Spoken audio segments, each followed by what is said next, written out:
నమస్కారం, welcome to I dream ధర్మ మార్గం కార్యక్రమానికి స్వాగతం. నేను మీ విజేత. ప్రస్తుతం మనతో పాటు ఉన్నారు దేవులపల్లి బాలచంద్ర శర్మ గారు. ఇప్పుడు వారితో మాట్లాడి మరిన్ని విషయాలు తెలుసుకుందాం. నమస్కారం అండి. నమస్కారం గురుగారు. మహాలయ పక్షాలు ప్రారంభం కాబోతున్నాయి సెప్టెంబర్ 18వ తారీఖు నుండి, అంతే కదా?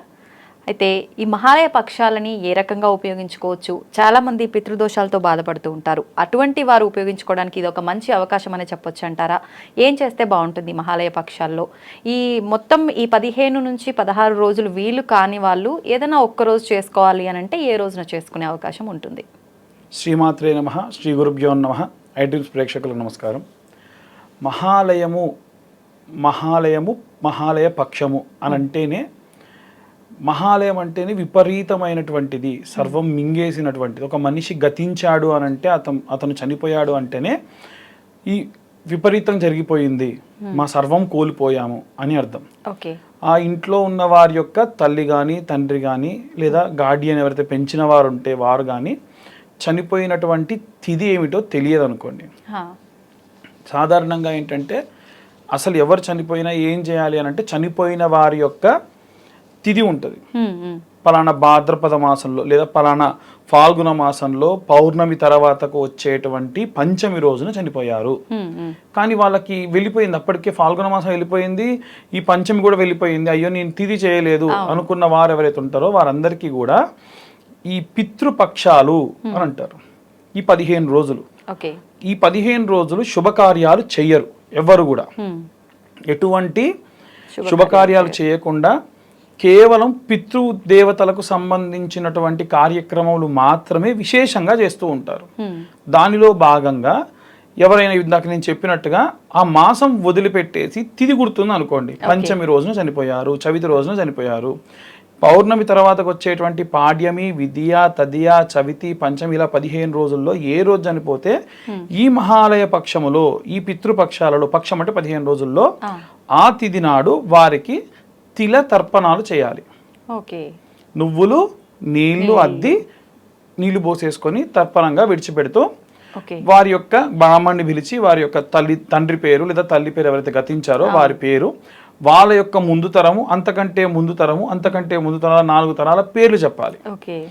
తండ్రి గారి తరం చెప్పి తల్లి గారి తరం వారి పేరు కూడా చెప్పొచ్చు. అందుకే అంటారు, ఎవరికైనా ఏదైనా ఇంట్లో ఒక సంబంధం మాట్లాడాలంటే అటు 7 తరాలు చూడండి, ఇటు 7 తరాలు చూడండి అంటారు. అంటే వారి కుటుంబీకులు ఎలాంటి వాళ్ళు ఏమైనా ఇలాంటి కార్యక్రమాలు చేశారా లేదా అని. ఏమవుతుందండి, మేము చెయ్యము, మేము పితృపక్షాల్లోనే కాదు, అసలు మేము పెద్దలకు సంబంధించి చెయ్యము అంటే ఏమవుతుంది అని అంటే, విశేషమైన దోషం అనేటువంటిది వస్తుంది. పితృదోషాలు అనేటువంటివి ఇలాగే వస్తాయి. ఎలా ఉంటాయంటే, ఇప్పుడు ఒక వ్యక్తి ఎన్నో రకాలైనటువంటి పుణ్య కార్యక్రమాలు చేశారండి. అంటే ఉదాహరణకు ఎన్నో దాన ధర్మాలు చేశారు, ఎన్నో అన్నదానాలు చేశారు. ఆ పుణ్యం అంతా అతనికి, దాంతోపాటు అతని యొక్క ముందు ముందు వచ్చేటువంటి వంశీకులకి లభిస్తుంది. ఒక చెంబు తీసుకున్నాం, కింద ప్లేట్ పెట్టాం, చెంబు నిండింది అనుకోండి, ఏమవుతుంది, కింద ఉన్న ప్లేట్లో పడుతుంది. ఆ చెంబు మన పెద్దలు, కింద ఉన్న ప్లేట్ మనం ఎటువంటి కన్నొంకర కాలొంకర లేకుండా సభ్యమైనటువంటి జీవితాన్ని గడుపుతున్నట్టు మన పెద్దలు చేసిన పుణ్యము అని అర్థం. కాబట్టి వారికి మీరు కానీ కార్యక్రమాలు ఏవి చెయ్యలేదనుకోండి, వాళ్ళు చేసిన పుణ్యం మీకు ట్రాన్స్ఫర్ అవ్వదు. మీరు వాళ్ళ ఆస్తిని పంచుకుంటున్నారు, వాళ్ళ యొక్క జీన్స్ని పంచుకుంటున్నారు, వాళ్ళ యొక్క పుణ్యాన్ని పంచుకుంటారు, మీరు తిరిగి వారికి తర్పణాలు ఇవ్వాలి. మనకు సాధారణంగా 12 నెలలు పూర్తయితే ఆ గతించిన వారికి ఒక రోజు. కాబట్టి వాళ్ళు 14 లోకములు సంచరించి ఆఖరికి స్వర్గానికి వెళ్ళాలా నరకానికి వెళ్ళాలా అని వాళ్ళ ప్రయాణం అనేది కొనసాగుతుంది. అదే సమయానికి పిండాలు, నువ్వులు, నీళ్లు వదిలిపెట్టి వారికి ఇష్టమైన పదార్థములు వండి మనం ఆ తిథి రోజున వారికి ఏవైనా సరే మనం పక్షులకి కానీ వీటికి పెట్టామనుకోండి, వారు పొర్రపాటున చేసిన తప్పులు ఏమైనా ఉంటే అవి హరించుకుపోయి నరకానికి వెళ్ళే వాళ్ళని స్వర్గానికి ప్రయాణం అయ్యేటట్టుగా చేస్తారు. బాగానే ఉందండి, వారు చేసిన పుణ్యాలు వీరికి ట్రాన్స్ఫర్ అవుతాయి.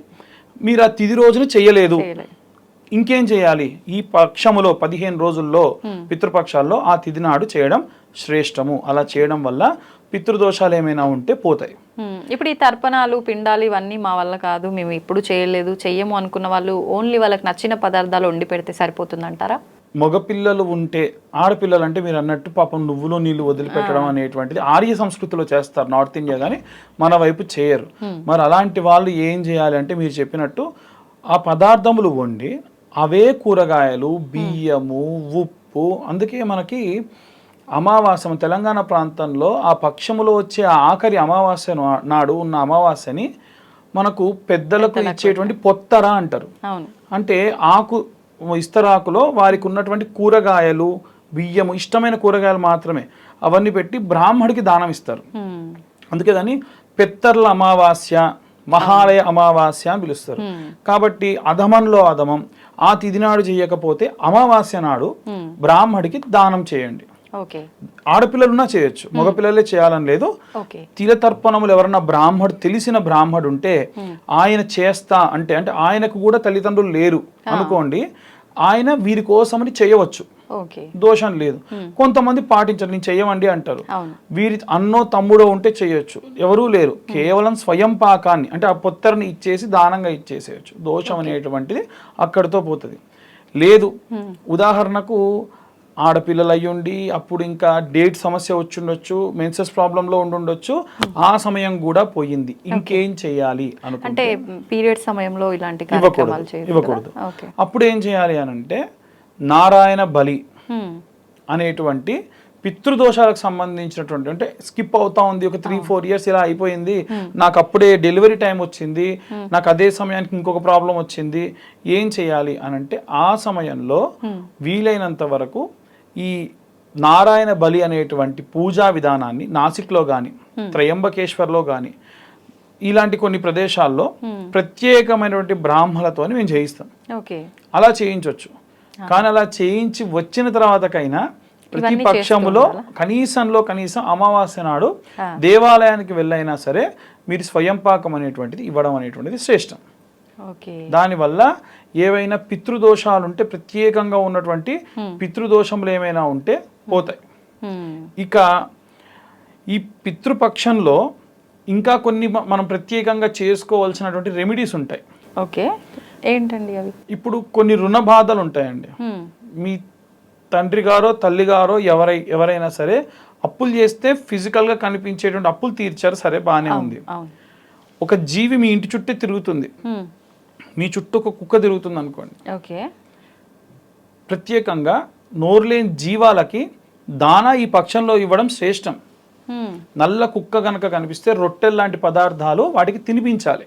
ఈ మహాలయ పక్షంలో వీలైతే ఇంకా సోమవారం నాడు అందున నల్ల కుక్కలు ఏవైనా ఉంటే వాటికి ప్రత్యేకంగా మీరు ఈ రొట్టెలు తినిపించాలి. కాలభైరవాష్టకము వినాలి, కనీసం వింటూ చదివితే ఇంకా శ్రేష్టం. ఇవి కాక గోవుకు దాన, గోవుకు ప్రత్యేకంగా గాసము అంటారు, అంటే గ్రాస్ ని సంస్కృతంలో గాసం అంటారు, ఆ గడ్డిని తీసుకువెళ్ళి తినిపించాలి. లేదు ఒక నెలకు సరిపడా ఇచ్చే స్తోమత మీకుంది అనుకోండి, అదే గోదానం. అంటే గోవునే కొని తీసుకెళ్లి దానం చేయాలని లేదండి, ఉన్న గోవుల్ని మనం ఎంత సంరక్షిస్తే అంత దానం చేసినట్టు. కాబట్టి ఆ గోవుకు తినేటువంటి కూరగాయలు కానీ గడ్డి కానీ తౌడు కానీ ఒక నెలకు సరిపడా ఒక 6,000 7,000 అవుతుంది, అది ఇవ్వగలను, ఆ స్తోమత మాకుంది అంటే గోశాలకు వెళ్ళి ఇవ్వండి. ఇలా చేయడం వల్ల మీ పితృదేవతలు ఏవైనా దోషములు చేసి ఏవైనా తప్పులు చేసి వారు గతించారు, ఏదైనా దోషం వారికి అంటుతుందేమో అనేటువంటిది చేయడం వల్ల పితృదోషాలు అనేటువంటివి పోయి అనుకూల పరిస్థితులు వస్తాయి. పితృదోషాలు ఉంటే ఏమవుతాయంటే, పితృదోషాలు ఉంటే పెళ్లిళ్ళు కావు, పితృదోషాలుంటే పిల్లలు అవ్వరు, వంశాభివృద్ధి ఉండదు. ఎందుకంటే అక్కడి నుంచి పోయినటువంటి వ్యక్తి వీడు నాకే పెట్టలేదు, ముందు వీడికి మళ్ళా నేనో లేకుంటే మా తండ్రి గారో పుడితే వాళ్ళకేం పెడతాడో, అందుకని వీడి కడుపున మేము పుట్టము అని చెప్పి భీష్మించుకొని కూర్చొని ఉంటారు. అంటే అదే కుటుంబం వాళ్ళు మళ్ళీ అదే కుటుంబంలో జన్మిస్తారా? ఖచ్చితంగా. అంటే ఒక మనిషి మళ్ళీ జన్మెత్తాలంటే 7 జన్మలు దాటుకొని మళ్ళీ పుట్టాలి. అందుకని పితృదోషాలు ఏమైనా ఉంటే పూజలు చేయడం వల్ల అప్పటికి ఆయనకి 7 జన్మలు ఉంటే ఆ ప్రాసెస్లో పడిపోతూ ఉంటాడు అనమాట. పడిపోయి అది ఏ కుక్కగానో ఇంకో రూపంగానో ఇంకో రూపం ఒంటెగానో గుర్రంగానో ఏనుగుగానో ఇలా జన్మించి తిరిగి సర్కిల్ మొత్తము ఈ 7 జన్మలు పూర్తి చేసుకొని ఈయన కడుపున ఈయన కొడుకు కడుపునో ఈయన మనవడి కడుపునో పుడతాడు ఖచ్చితంగా. కాంక్షలు కోరికలు ఉంటే. ఓకే. కాబట్టి అందుకే 7 జన్మల సంబంధం అండి నాది మావిడిది అని అంటారు కొంతమంది. అంటే నీ కుక్కగా పుడితే కుక్కగా పుట్టింది, ఏనుగుగా పుడితే ఏనుగుగా పుట్టింది అని. అంటే దాని ఉద్దేశం అంటే ఖచ్చితంగా ఆ సంబంధం అలా ఉంటుంది అని. ఇలా పితృదేవతలకు సంబంధించినటువంటి దోషములు ఉంటే పిల్లలు పుట్టరు, పెళ్ళిళ్ళు అవ్వవు, ఇది ఖచ్చితము. కాబట్టి ఎందుకంటే ఇప్పుడు మనం కని పెంచి పెద్ద చేసి వాళ్ళ ఆస్తి ఇచ్చి అన్నిచ్చి వాళ్ళకు సంవత్సరంలో ఒక రోజు స్మరించుకోలేని దుస్థితిలో మనం ఉంటే ఇక ముందు పుట్టే వాళ్ళకి ఏం పెడతాం? కాబట్టి అధమంలో అధమం ఇవి చేయడం వల్ల విశేషమైనటువంటి ఫలితములు దక్కుతాయి. అందుకని వీలైనంత వరకు నారాయణ బలి పూజలు కానీ, లేదా పితృపక్షాల్లో వాళ్ళ తిథి రోజున కానీ, లేదా అమావాస్య తిథి రోజున కానీ బ్రాహ్మణులకింత భోజనం సంబంధించినటువంటి పొత్రములు అంటే దానం ఇవ్వడం శ్రేష్టం. ఎందుకండి స్పెషల్గా మీరు బ్రాహ్మణులకే చెబుతున్నారు? అది కూడా ఉందండి. ఎందుకంటే ప్రతిరోజు సంధ్యావందనం చేసుకునేటువంటి బ్రాహ్మడు, ఆ బ్రాహ్మడిని పురోహితుడు అంటారు. పురం హిత పురోహిత. పురం అంటే ఊరు, హితం అంటే మంచి కోరుకునేవాడు. ఊరు మంచి కోరుకునేవాడు బ్రాహ్మడు. కాబట్టి ఆ బ్రాహ్మడు రోజు సంధ్యావందనం చేసుకునేటప్పుడు లోకా సమస్త సుఖినో భవంతు అనేటువంటి మంత్రము చెప్పి, నేను ఈరోజు తిండి తినడానికి సహాయం చేసినటువంటి యజమాని ఎవరైతే ఉన్నారో ఎల్లప్పుడూ నాకు, నా కుటుంబానికి, నా బ్రాహ్మణత్వానికి సహాయం చేయుగాక, ధర్మాన్ని సంరక్షించుగాక, ఈ యొక్క లోకాన్ని సంరక్షించుగాక, గోబ్రాహ్మణేభ్య శుభం భవతు అనేటువంటి మంత్రాన్ని చెప్పి అతను రోజు కూడా జపం చేసుకుంటాడు. మరి అలా అందరి బాగు కోరుకునేటువంటి బ్రాహ్మడికి ఇవ్వడం వల్ల మళ్ళీ మీకు దానం చేసేటువంటి శక్తి దేవుడిస్తాడు. ఆ గోవుకు దానం చేసే శక్తి దేవుడిస్తాడు. దానివల్ల విపరీతమైన కీర్తి ప్రతిష్టలు అనేటువంటివి ఖచ్చితంగా కలుగుతాయి. ఇది రీజన్ అయితే బ్రాహ్మణుల పేరు ఎత్తడానికి. అంతే. థ్యాంక్ యూ అండి, చాలా చక్కగా వివరించారు. ధన్యవాదాలు. ధన్యవాదాలు.